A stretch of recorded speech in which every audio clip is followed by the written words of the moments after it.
ഗുജറാത്ത് വംശഹത്യയിൽ നീതി നിഷേധിക്കപ്പെട്ടവരുടെ കഥ പറയുമ്പോൾ ഗോദ്രയും പറയണം എന്നാണ് നരേന്ദ്രഭായിയുടെ ഫാൻസ് അലമുറയിടുന്നത്.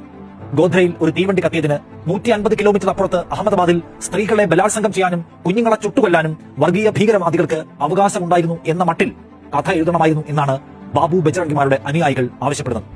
ഡസൻ കണക്കിന് സ്ത്രീകളെയും കുട്ടികളെയും കൊന്നു തള്ളിയതിന്റെ പേരിൽ ശിക്ഷിക്കപ്പെട്ട ബജ്രംഗയുടെ പേര് പോലും കഥയിൽ നിന്ന് തിരുത്തിച്ചു വർഗീയവാദികൾ. കുഞ്ഞുങ്ങളെ കൊന്നതിന്റെ പേരിൽ, സ്ത്രീകളെ ബലാത്സംഗം ചെയ്തതിന്റെ പേരിൽ ഞങ്ങളുടെ ബജ്രംഗയെ അപമാനിക്കാൻ അനുവദിക്കില്ല എന്നാണ് സംഘപരിവാരത്തിന്റെ നിലപാട്. അവരുടെ കണ്ണിൽ മുസ്ലിം സ്ത്രീകളെയും കുഞ്ഞുങ്ങളെയും ഒന്നും റേപ്പ് ചെയ്യുന്നതും ചുട്ടുകൊല്ലുന്നതും പാപമല്ല, ധീരതയാണ്, ധർമ്മമാണ്. ഗുജറാത്തിലെ വംശഹത്യയിൽ മുറിവേറ്റ ഒരു മനുഷ്യന്റെ പ്രതികാര മനസ്സ് കഥയാക്കുമ്പോൾ ഗോദ്ര എന്തുകൊണ്ട് പറഞ്ഞില്ല എന്നാണ് വർഗീയവാദികൾ ചോദിക്കുന്നത്. ശരിയാണത്. 2002 ഗുജറാത്തിന്റെ കഥ പറയുമ്പോൾ ഗോദ്രയുടെ കഥ കൂടി പറയേണ്ടതായിരുന്നു.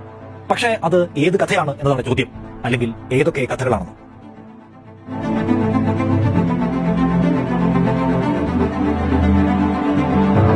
ഗുജറാത്തിലെ മുസ്ലിം വംശഹത്യയുടെ കഥ പറയുമ്പോൾ, അതിൽ ഇരകളാക്കപ്പെട്ട മനുഷ്യരെ കുറിച്ച് സംസാരിക്കുമ്പോൾ ഗോദ്രയിലുണ്ടായ ട്രെയിൻ തീവെപ്പിനെ കുറിച്ചും പറഞ്ഞേ മതിയാവൂ എന്ന് പറയുന്നത് ഉള്ളിൽ വിഷക്കൂട് നിറഞ്ഞിരിക്കുന്നതിന്റെ ഒന്നാമത്തെ ലക്ഷണമാണ്.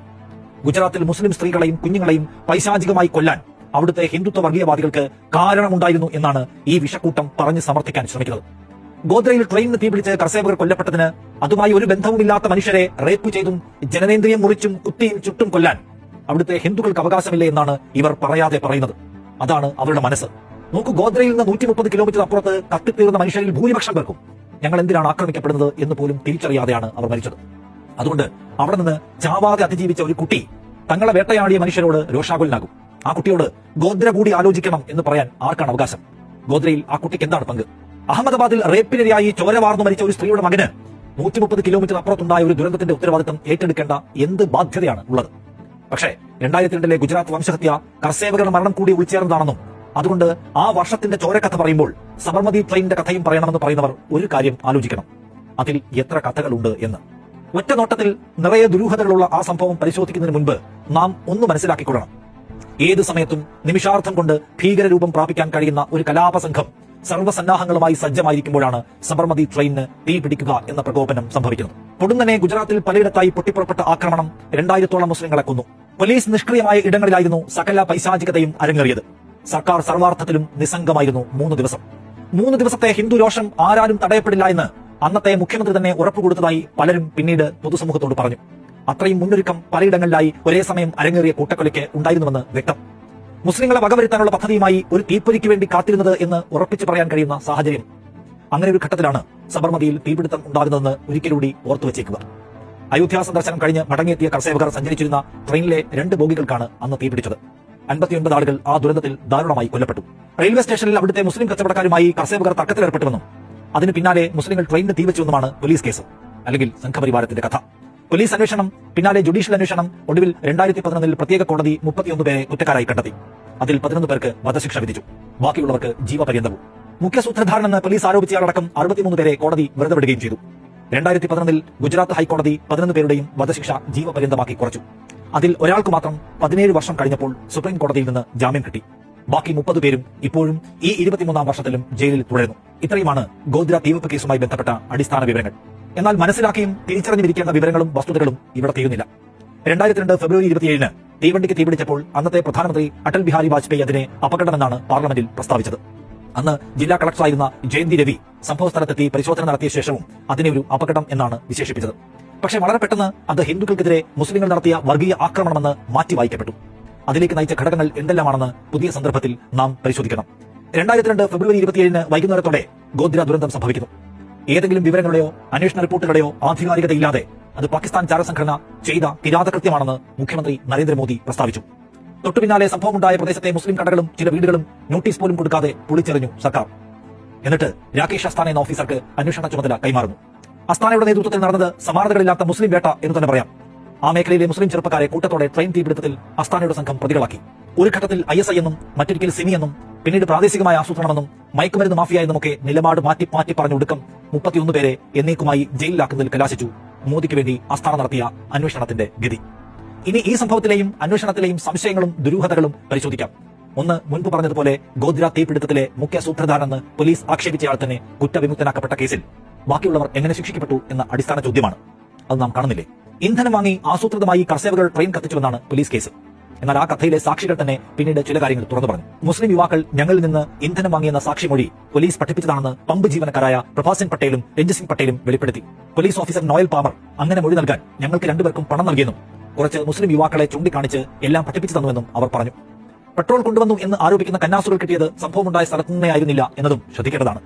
ശിക്ഷിക്കപ്പെട്ട പ്രതികൾക്കെതിരെ സാക്ഷി പറഞ്ഞ പലരും പിന്നീട് ഞങ്ങൾ പൈശാചികമായ പീഡനത്തിന് ഇരകളാക്കപ്പെട്ടുവെന്ന് വെളിപ്പെടുത്തി. കുടുംബത്തെ കൊല്ലും എന്നടക്കം ഭീഷണിപ്പെടുത്തിയാണ് ഞങ്ങളെ കൊണ്ട് അറിയാക്കഥ പറയിപ്പിച്ചത് എന്നവർ ടെഹൽക്ക മാഗസിനോട് ഏറ്റുപറഞ്ഞു. എഴുതിക്കൊടുത്ത മൊഴികൾ പഠിപ്പിക്കാൻ പോലീസുകാർ ഞങ്ങളെ കൊല്ലാക്കൊല ചെയ്തുവെന്ന് മുസ്ലിം യുവാക്കൾ കർഷകരുടെ തീവണ്ടി കത്തിക്കുന്നത് കണ്ടുവെന്ന് സാക്ഷി പറഞ്ഞ 2 VHP പ്രവർത്തകരും ഒളിക്യാമറയിൽ നേര് പറയുന്നുണ്ട്. ടാക്കുൽ പത്തക്കും മുരളീധർ മുൽച്ചന്തും അന്ന് VHP പ്രവർത്തകരാണ്. സംഭവമുണ്ടാകുമ്പോൾ ഞങ്ങൾ വീട്ടിൽ കിടന്ന് ഉറങ്ങുകയായിരുന്നുവെന്നും ഗോദ്രയുടെ പരിസരത്തെ ഞങ്ങൾ ഉണ്ടായിരുന്നില്ലെന്നും പോലീസിന്റെ കഥയാണ് കോടതിയിൽ പറഞ്ഞത് എന്നും അവർ വ്യക്തമാക്കുന്നു. ട്രെയിൻ കത്തിക്കാൻ പോയവരുടെ മണ്ണെണ്ണ ക്യാനുകൾ റിക്ഷയിൽ കയറ്റാൻ സഹായിച്ചുവെന്ന് മൊഴി കൊടുത്ത അജയ് കാനുവരിയ എന്നയാളുടെ അമ്മ തെഹൽക്കയോട് പറഞ്ഞത് തന്റെ മകനെ ഭയപ്പെടുത്തി സാക്ഷിയാക്കി എന്നാണ്. ഗോദ്രയിൽ ട്രെയിൻ കത്തുമ്പോൾ മകൻ വീട്ടിലായിരുന്നുവെന്നും അമ്മ ഒളിക്യാമറയിൽ സമ്മതിക്കുന്നുണ്ട്. അറസ്റ്റ് ചെയ്ത പ്രതികളിൽ പ്രധാനികളെല്ലാം തീവണ്ടി കത്തിയ പരിസരത്ത് നിന്നാണ് അറസ്റ്റ് ചെയ്തത് എന്നാണ് പോലീസ് പറഞ്ഞതെങ്കിലും ഇവരെല്ലാം രാത്രി അവരവരുടെ വീടുകളിൽ നിന്നാണ് പിടിച്ചതെന്ന് പിന്നീട് രേഖകൾ പരിശോധിക്കുമ്പോൾ മനസ്സിലാവുന്നു. പോലീസ് സാക്ഷികളാക്കിയ VHP കാർ കർഷകർക്ക് സ്വീകരണം നൽകാൻ വന്നവരായിരുന്നുവെന്ന് പറയുന്നു അന്വേഷണ സംഘം. പക്ഷേ അങ്ങനെ ഒരു സ്വീകരണ പരിപാടി അവിടെ നടന്നിട്ടേ ഇല്ല എന്നാണ് പിന്നീട് മനസ്സിലാവുന്നത്. അങ്ങനെയൊന്നിന് തെളിവൊന്നും ഉണ്ടായിരുന്നില്ല. പ്രകോപന മുദ്രാവാക്യം മുഴക്കിയതിനും ആയുധങ്ങളുമായി സ്ഥലത്തെത്തിയതിനുമൊക്കെ പ്രതി ചേർക്കപ്പെട്ടവരും തീവെപ്പ് നേരിൽ കണ്ടുവെന്ന് മൊഴി നൽകിയവരുമൊന്നും ആ സമയം സ്ഥലത്തുണ്ടായിരുന്നില്ല എന്ന് വിവിധ വസ്തുതാന്വേഷണ സംഘങ്ങൾ കണ്ടെത്തിയിട്ടുണ്ട്. 2004 UPA സർക്കാർ അധികാരത്തിൽ വന്നപ്പോൾ അന്നത്തെ റെയിൽ മന്ത്രി ലാലു പ്രസാദ് യാദവ് ഗോദ്ര തീവെപ്പ് കേസ് അന്വേഷിക്കാൻ ജസ്റ്റിസ് ഉമേഷ് ചന്ദ്ര ബാനർജിയെ കമ്മീഷനായി നിയമിച്ചു. ആന്ധ്രാപ്രദേശ് ഹൈക്കോടതി ചീഫ് ജസ്റ്റിസായും സുപ്രീം കോടതി അഭിഭാഷകനായും പ്രവർത്തിച്ച് വിരമിച്ചയാളാണ് UC ബാനർജി. സാർക്ക് നിയമത്തിന്റെ സ്ഥാപക അംഗങ്ങളിൽ ഒരാൾ കൂടിയാണ് അദ്ദേഹം എന്നത് ഓർക്കണം. അന്വേഷണം തുടങ്ങിയ ബാനർജി കമ്മീഷൻ 2005 ജനുവരിയിൽ ഇടക്കാല റിപ്പോർട്ട് അവതരിപ്പിച്ചു. തീ പിടിച്ചത് ട്രെയിനിന്റെ ഉള്ളിൽ നിന്ന് തന്നെയാണെന്നായിരുന്നു ബാനർജി കമ്മീഷന്റെ നിഗമനം. പാചകത്തിനിടയിലോ മറ്റോ സ്റ്റൌവിൽ നിന്ന് ആകസ്മികമായി പടർന്ന തീയാണ് അപകടം ഉണ്ടാക്കിയതെന്ന് കമ്മീഷൻ കണ്ടെത്തി. ഇരകളുടെ പരിക്കുകൾ പരിശോധിച്ചാൽ അത് അകത്തുനിന്ന് ഉണ്ടായ അഗ്നിബാധയിൽ ഏറ്റതുപോലെ കണക്കാക്കാൻ കഴിയുമെന്നാണ് ഫോറൻസിക് റിപ്പോർട്ടുകൾ മുന്നിൽ വെച്ചുകൊണ്ട് കമ്മീഷൻ വിശദീകരിച്ചത്. തെളിവുകൾ കൈകാര്യം ചെയ്യുന്നതിൽ അന്നത്തെ റെയിൽ മന്ത്രാലയം സ്വീകരിച്ച സമീപനത്തെയും UC ബാനർജി കമ്മീഷൻ നിശിതമായി വിമർശിക്കുന്നുണ്ട്.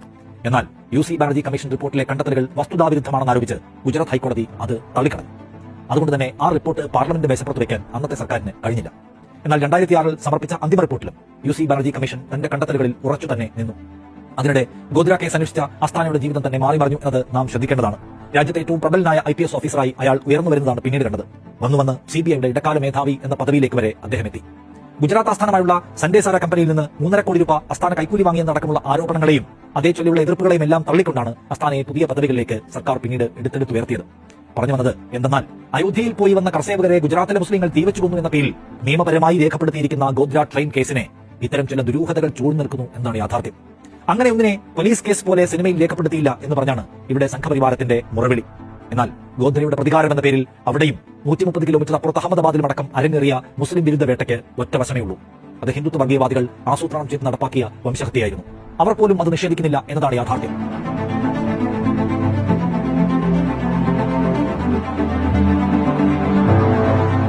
എമ്പുരാൻ സിനിമയിൽ വില്ലനായി അവതരിപ്പിച്ചിരിക്കുന്ന കഥാപാത്രം യഥാർത്ഥത്തിൽ ഗുജറാത്ത് വംശഹത്യയിലെ ജീവിച്ചിരിക്കുന്ന പൈശാചിക രൂപിയാണ്. ബാബു ബജ്രംഗി എന്നാണ് അയാളുടെ പേര്. സ്ത്രീകളും കുട്ടികളും അടക്കം ഡസൻ കണക്കിന് പേരെ കൂട്ടക്കൊലയ്ക്ക് ഇരയാക്കിയ നരോദ പാട്ടിയ കൂട്ടക്കൊലക്കേസിലെ പ്രധാനി. അഹമ്മദാബാദിനടുത്തുള്ള നരോദയിൽ 5000-ഓളം വരുന്ന ഹിന്ദുത്വ കൂട്ടം 97 മുസ്ലിങ്ങളെ ദയാരഹിതമായി കൊന്നുതള്ളിയ കേസാണത്. ഗോദ്ര തീപിടുത്തത്തിന്റെ തൊട്ടടുത്ത ദിവസം വിശ്വ ഹിന്ദു പരിഷത്ത് പ്രഖ്യാപിച്ച ബന്ധുദിനത്തിലാണ് കൂട്ടക്കൊല അരങ്ങേറുന്നത്. 10 മണിക്കൂറോളം നീണ്ടുനിന്ന നരമേധത്തിൽ കൂട്ടബലാത്സംഗം, തീവച്ച് കൊലപ്പെടുത്തൽ, മാനഭംഗങ്ങൾ, കടകളും വീടുകളും കൊള്ളയടിക്കൽ, അങ്ങനെ സർവ്വതരത്തിലുള്ള ക്രൂരതയും അരങ്ങേറി. ഇതിൽ ജീവപര്യന്തം ശിക്ഷിക്കപ്പെട്ടയാളാണ് ബാബു ബജ്രംഗി. മുസ്ലിം കുഞ്ഞിനടക്കമുള്ളവരെ കൊന്നു തള്ളിയതിൽ തനിക്ക് ലവലേശം കുറ്റബോധമില്ലെന്നും അവസരം കിട്ടിയാൽ ഇനിയും കൊന്നെടുക്കുമെന്നും പുള്ളിക്യാമറയ്ക്ക് മുന്നിൽ പറഞ്ഞയാളാണ് ബജ്രംഗി. ബാബു ബജ്രംഗി മാത്രമല്ല, ഗുജറാത്ത് വംശഹത്യയുമായി ബന്ധപ്പെട്ട് തെഹൽക്ക നടത്തിയ ഓപ്പറേഷനുകൾ, വിവിധ വസ്തുതാന്വേഷണ സംഘങ്ങൾ, ഇവരുടെ എല്ലാം കണ്ടെത്തലുകൾ കലാപത്തിലെ സംഘപരിവാര ആസൂത്രണം വെളിപ്പെടുത്തുന്നതായിരുന്നു.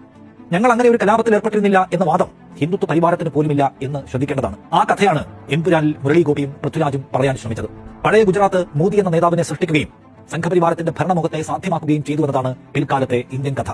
ഗുജറാത്തിലും ഉലയാത്ത ഭരണമെന്ന ലക്ഷ്യം ഉറപ്പിക്കാൻ BJPക്ക് അതുവഴി കഴിഞ്ഞുവെങ്കിലും ഇപ്പോൾ ആ കഥകൾ അധികം സംസാരിക്കാൻ അവർ ആഗ്രഹിക്കുന്നില്ല. ഇന്ന് നരേന്ദ്രമോദി എന്ന പ്രധാനമന്ത്രിയെ ലോക ഗുരുവായും സമാധാനത്തിന്റെ പ്രവാചകനുമായൊക്കെ അവതരിപ്പിക്കാനാണ് അവർ ആഗ്രഹിക്കുന്നത്.